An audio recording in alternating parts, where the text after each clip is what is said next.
We think it's worth it. Hope you do. It's as simple as going to foxnation.com. Well, we learned this week on Sunday that UFOs have entered airspace restricted by the U.S. military every day for years. So there's a big story here. We're going to speak to the man who made all of this information possible. Really, the person who has driven transparency on UFOs more than any other person. The one who ran the Pentagon's UFO unit. Lou Elizondo joins us next.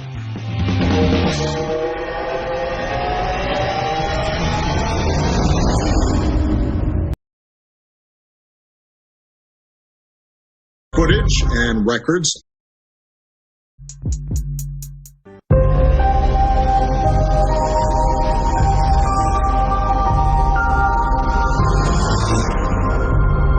There's footage and records of objects in the skies that we don't know exactly what they are.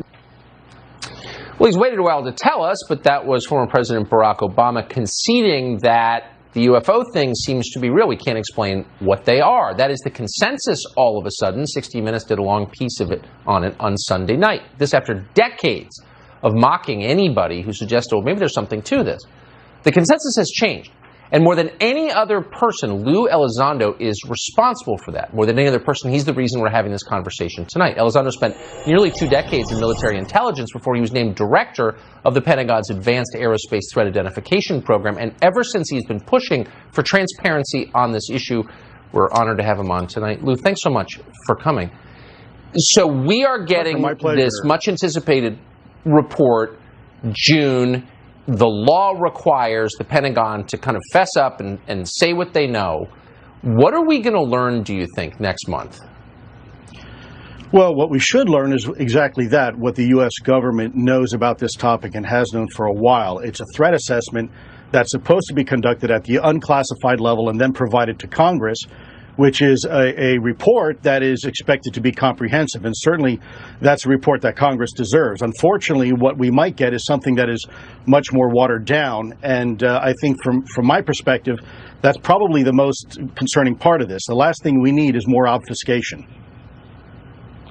That's for sure. It's infuriating even to think after 70 years of lying, they would continue to lie. So 2 questions. One, why? Why all the lying at this point?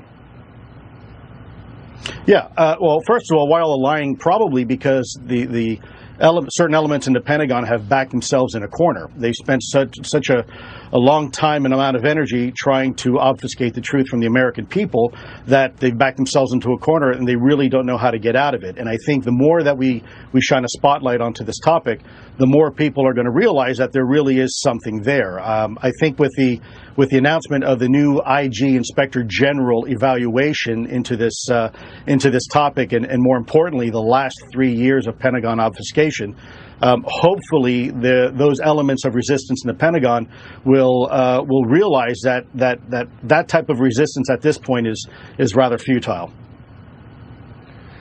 You worked for the U.S. government for decades. When we learned Sunday night that Navy pilots had seen these objects, unidentified flying objects, every day for 2 years in restricted airspace, the obvious response is, well, didn't that raise alarms? Wouldn't that scare the hell out of the Pentagon? That their airspace was being violated? Why didn't... Yeah. I mean, you're absolutely were they afraid? Right. And this is part of my what's frustration. What's the posture here?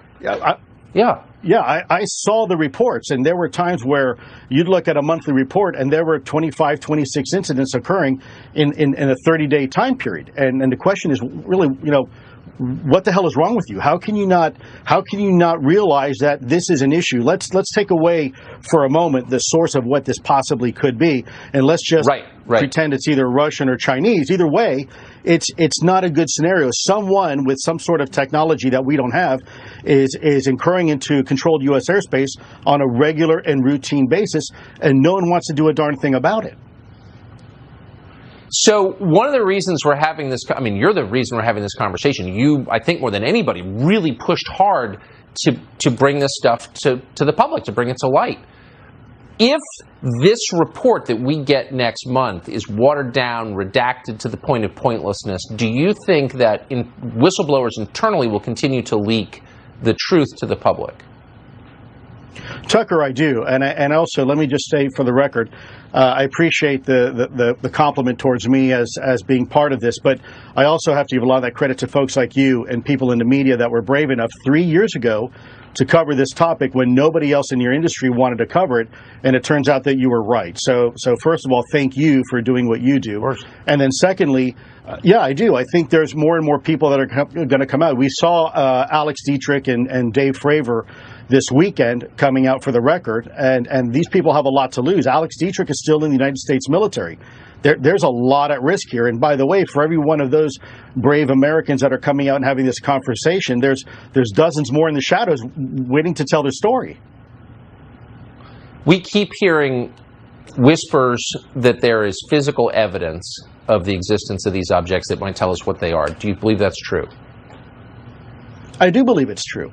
And I think we should be looking at this, and I think we should be more transparent with the American people. And the last thing we need to do is lie to the American people. I'll tell you one thing, Tucker, from my perspective, you know, that type of position where you continue to lie to the American people and obfuscate is the reasons why people like me decide one day to run for Congress. And I can tell you, the last thing DOD wants right now is someone like me in Congress. But that's what happens when you're not honest and open and fair with people. You get what you paid for. Amen. I agree with that completely. Is there debris, do you believe, from any of these vehicles, whatever they are?